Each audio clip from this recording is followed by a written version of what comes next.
Reeva goes on a mole hunt, while the Purifiers head down into the tunnels to try and wipe out the Morlocks.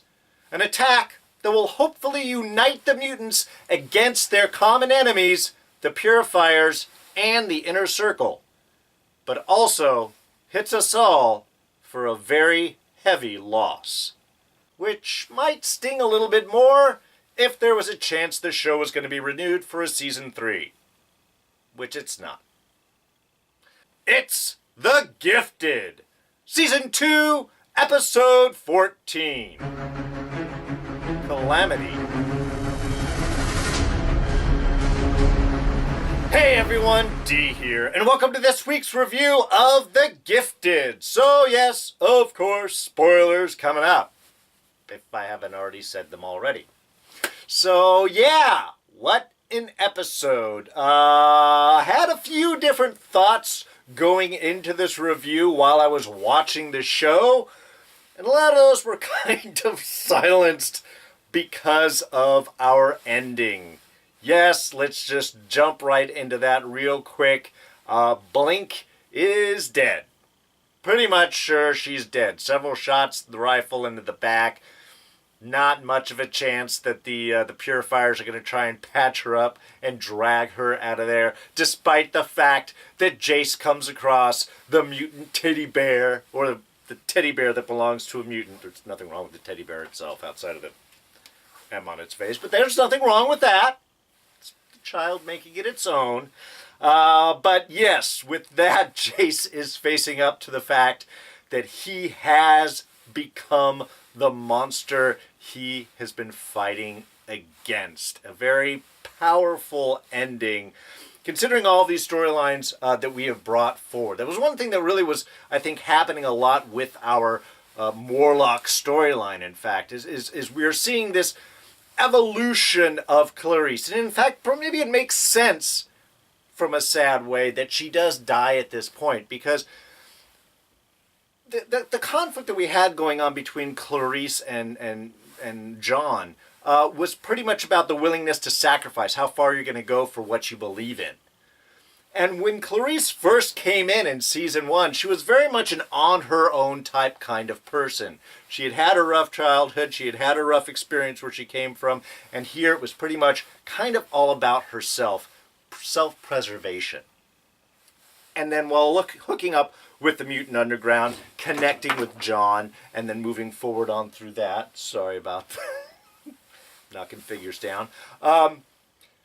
She has really turned into more of like where John was, somebody that was willing to sacrifice. And I think that's what we're seeing kind of at the end of this arc through this episode, as well as that final exchange between John and Clarice, where he's saying, look, you said don't fight against something that's, that's going to take you out, that you can't win.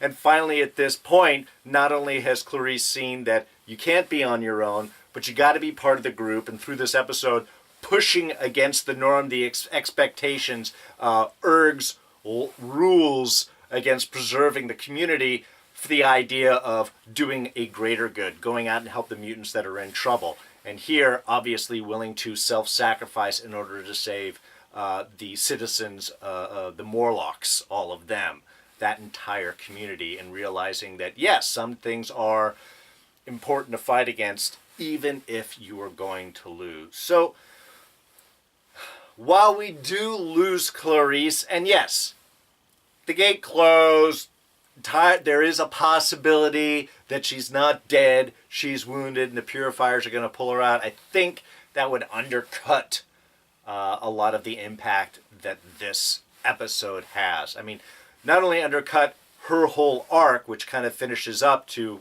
again, going from self-preservation to willing to sacrifice in order to save others, but also the impact that this is both going to have and John and Urg.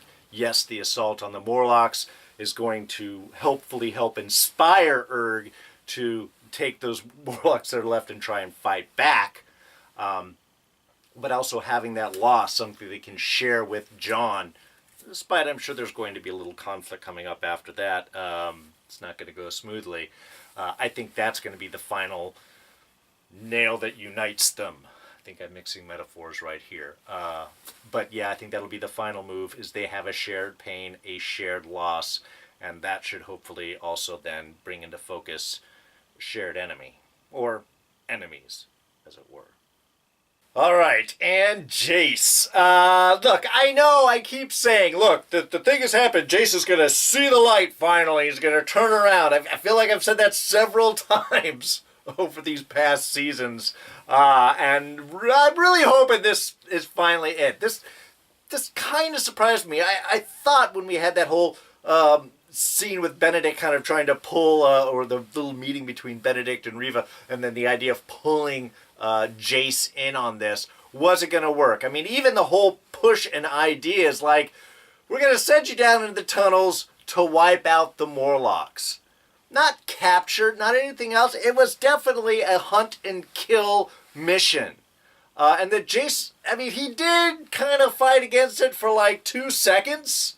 Like, look, I'm sure it's not legal. Well, they're not real people. You're right, they're not real people. I mean, I guess Benedict's gift. And I kind of like that whole opening sequence how we see him kind of in the crappy radio station that's leaking from the ceiling, and he's trying to push his anti-mutant in the very early stages of this, and that he's actually created by Reeva. It's not like two forces that find a common goal.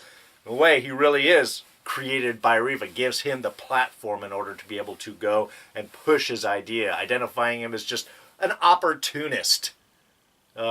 Tried business ventures where he's screwing people over, a failed Senate candidacy or congressional candidacy, and now trying to hawk hate on the radio.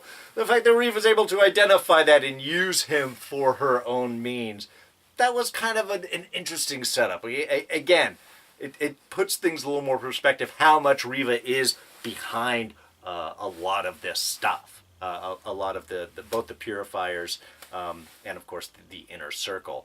But the idea of getting Jace down there, I mean, like I said, he does sort of push against it for a moment, but that only lasts for a second before he's arming up his Purifiers and ready to head down. And the little exchange with Ted was a little surprising. I mean, look, Ted did mess up at church, of course. Again, another scene where I thought that was going to be Jace's, wake-up call right there of the kid dying. But yeah, so not wanting Ted with an itchy trigger finger down there, great. Totally understandable. Except for the fact that Ted is combat certified. He does have experience, and this isn't a capture mission. This is an interrogation. This is definitely a kill mission. Maybe you want that guy with you. It was a sort of a surprising exchange. I mean, first off, I was like, well, yeah, you're right, Jace. Yeah, keep Ted away. He's unstable. It's like, yeah, but you're going down to kill people. Maybe that is the time where you need the unstable person with you. Yeah, and even the whole invading down into the Morlocks, into the tunnels, I thought was very interesting, was very cool in many ways. I love the defenses that the Morlocks have and the hidden walls and spinning around and using the different mutant abilities. I love the idea of just starting to instill fear to try and get people to turn around. That's great. It's simple and it's not an attack. But eventually, of course, the Purifiers do keep coming. And that does lead to our Scene of the Week for this week, and that is, of course, the mutant ambush in the tunnels. Just because it was great, and it did have a sad ending. It was kind of just more empowering. Otherwise, it sort of would have been the final assault, but some of that bothered me just a little bit. But just the idea of using the fear, the enclosureness of the tunnels, and then having, I don't know which mutant it was. I didn't need to know. It was cool. The guy was just coming down out of the ceiling like smoke or sand or something and yanking them back up. And then they all turn and fire at that. Then you go to the other side and right down and yank them back up. It was a perfect, I think, setup right there. It was a great combination. It was a great use of mutant powers. You didn't have to do a whole lot. You're using a lot of fear in order to get people to leave. It doesn't have to be a whole direct attack. And it was just creepy. It was just cool. And it does sort of get everyone wondering, should we be down here? We're up against monsters. Yes, you are. So yeah, that whole sequence, yeah, definitely that was, I think, one of the coolest little bits. Simply done, but very, very impactful. And then after that, the sort of turnaround, which again, using combat tactics. Dead bodies, very common to booby trap them. I think it was done back in Vietnam. I believe Ted mentioned back in Fallujah, in the Iraq War and such like this. So I'm sure it's a good recurring theme, good improvised explosive device. And they had their knockout gas, but you need a specific target, so use the bodies. They go to search, open it up, set off the grenade. Psh! So yeah, kind of, and again, an effective turnaround there. The mutants were winning. They were scaring the Sentinel off, and then Jace fakes a retreat, gets them to come in, search the bodies, boom, then they go in and shoot them all, which was, again, not a very strong tactical standpoint from the Morlocks. You don't put all of your eggs in one basket, and you don't have all of your fighters gathered up in one area, which was kind of the downside, both in with the rest of the mutants, with the rest of the Morlocks, the dealings with them, and that final attack, was the fact that there does seem to be so few combat-oriented mutants. If there's one thing that the world of the Gifted is teaching us, is that most mutant powers are completely useless, at least from a combat standpoint. Whenever we had the refugees going through the mutant underground base in Atlanta, there was only a handful, a couple people that could do something combat. Everybody else, nothing combat related. Here with the Morlocks, it was literally like a handful of people that had some sort of combat useful mutant powers. Everyone else, completely useless in that regard. So, I mean, I don't know. Part of it, I mean, it makes sense from a budget standpoint. You can't have too many different things. It also always limits your options. So from a dramatic standpoint, that's good. But yeah, just real surprising. That, and I think that was one of the things about that final assault on the central core of the Morlocks area. I love the fact that they sealed up the entrances, and then Jace and everybody else just blew their own door through the wall. Very smart, tactically sound. But seeing the rest of the mutants there with guns, shooting back at the Purifiers, again, just sort of caught. And I mean, it wasn't everybody. We had Breath Guy, and of course Erg was jumping in there. But that was another thing. Erg was effective for a moment, but then Jace being able to figure everything out, it was just, Jace was very quick on figuring stuff out and what to do and what the next step. And yeah, he's had exposure with Sentinel services and so on, and I guess that's sort of a useful point for him here, but it does make everybody else's powers useless. It does make Erg kind of instantly useless. And yes, he was drawing their fire, but was everybody else standing out expecting him to be shot? Because as soon as they decided not to shoot at Erg, they had no problem shooting and reaching everybody else. So yeah, it made Erg feel very impotent in that sense, very powerless, and probably pushed him to retreat. And not to mention just the loss as a leader, seeing people falling all around him. But again, just a little too. Maybe it was just if they had stretched it out a little bit longer, it made sense why with the exchange it wouldn't work anymore. I would think just Erg could just rush him and attack. I don't know. Again, I'm being critical, I know, but there was a lot of good stuff done with the mutants. One thing, mainly, we got some actual Morlocks. I've been asking for full body makeup, and they had that. Membrane, awesome, actual comic character doing cool comic things with the membrane stuff and the slime he's able to put on and to see through and influence and stuff like that. That was super cool. You had a few other, was it Mara, one of the people that Clarice was talking to go on retreat. They're just kind of big eyes, but that was something. I mean, there was a good handful. I think I counted 3, 4 at least kind of like actual Morlock-looking mutants. And if you're saving it for a treat here, fine. You've given me what I wanted. I didn't need to see a lot. All I need are these few, and then I go, okay, you can hide the rest of the humans around. But this was great, and that was one definite bonus with this episode that I totally loved. Loved seeing Membrane, loved seeing the other Morlocks. Just, yeah, give me some larger makeup. Make me feel that these are mutants that have to hide underground. And they did that, and that was awesome. And so I guess part of the Strucker's mutant abilities, mutant power set, is genetic memory of some sort. Certainly the ability to learn German from reading a family letter. I'm sure it's deeper than that, and certainly there were certain powers. It seemed at least powers imbued in the box, but I also loved how both Lauren and, in a way, Reed kind of fought against that. While it was being exposed to the box did obviously have an influence on them, on each of them. How Lauren had put it, that just exploring her histories, finding the box, finding where the families come from, working her powers, it made her more powerful, and she liked how that felt, and her mom responded positively to that. And so that is definitely going to push yourself a little bit further. So I like the dynamic. In fact, I really did like the Struckers in this episode. I like that kind of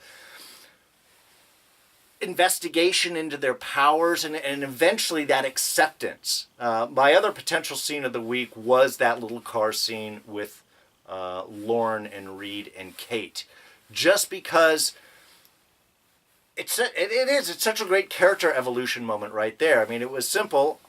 Action was one choice, character stuff was the other, and went action this week.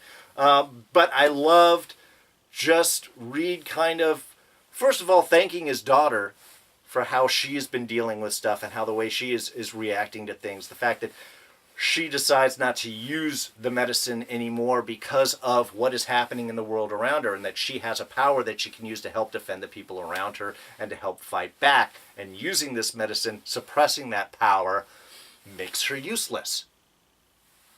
And that learning just to work with it, being that an inspiring message for Reed, who has been struggling so much with his power, seeing just the destructive nature of it, but realizing that this is part of who he is as well, and he will be more useful accepting that. I just love that whole little arc in this. Also, you know, Kate got a little bit more interesting. I love the little fight that was going on with Reed initially, finding out about the powers and the choices she had made, and just her reaction to seeing Lauren, who she has sort of pushed to use powers, now having them taken away.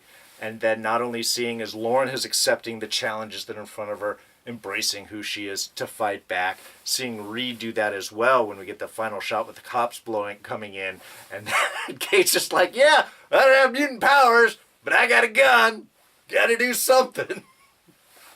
Maybe a little unrealistic with a couple of shots and all the cops dive out and they're able to get away. Maybe, but it was a great kind of, again, character moment for Kate. Everybody is embracing the fact that they have to fight and they have to do what they have to do, and they've got to access the skills that they have. For Kate, she's good with a gun, and she's getting better because she keeps training. So, really, I love that whole arc with the Struckers in this episode. It was nicely done. Meanwhile, of course, the Inner Circle, discovering that Max is dead, feeling they've got someone inside, and Reeva doing her mole hunt, finding out who is the traitor amongst them. Again, also kind of a little background, not a whole lot, just seeing Reeva's ruthlessness at not only trying to find out who's betrayed her, but then what she does with that betrayal. Very sorry about that, Sage. So we lost kind of two people in this episode, but Sage is Inner Circle at this point, so not as big an impact as Clarice did. Again, overall, it's great. They moved things along. They used the fact that Lorna had used Sage's computer and password in order to find the video files, and so her way of doing that pointed the traitor direction into Sage's. In a way, it was a great way for Lorna to cover up her tracks. On the other hand, she just realizes, of course, that she just got Sage killed. And that guilt really hitting her hard. It's sad that Andy didn't seem too nonplussed about it all. But again, the one thing that kind of does bother me with this whole little bit is I don't know how Lorna is able to hide from the Frost Sisters. I mean, I already say I thought Lorna has pushed way too much trying to get information. She's overplayed her hand. And when she had that little confrontation with Reeva there before the Frost Sisters came in to reveal that they'd found that Sage was the one behind it, I really thought that Reeva was going to start pushing back, that seeing that Lorna's reaction and complaint about, you don't believe it's one of us and how long is this going to last, and I mean, again, acting like somebody that wants to get out of a trap. I was expecting Reeva to kind of push back a little bit. And perhaps she's registered something and we'll see a little bit more of it in the next episode or two. But that was the one thing that's just, I think Lorna pushes too hard. And also, how is she able to hide her thoughts from the Frost Sisters? I mean, she's surrounded by 3 telepaths. I mean, maybe they have to be actively searching to try and get that information. They can't just sort of pick up the random thoughts as it goes along. Okay, and I would see where Esme maybe not want to cross that. She likes Lorna, she kind of trusts her, so maybe she doesn't want to invade her mind that way. Can sort of buy that. But she seems to wear a lot of her reactions on her sleeve. And it would just...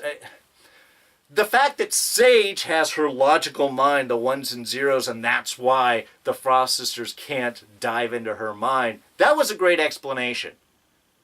A great reason of why they can't really search in and find the truth, and also why she can't say anything to make them believe, because she's unreadable. There's no way that Reeva or the Frost Sisters can confirm anything that Sage is saying.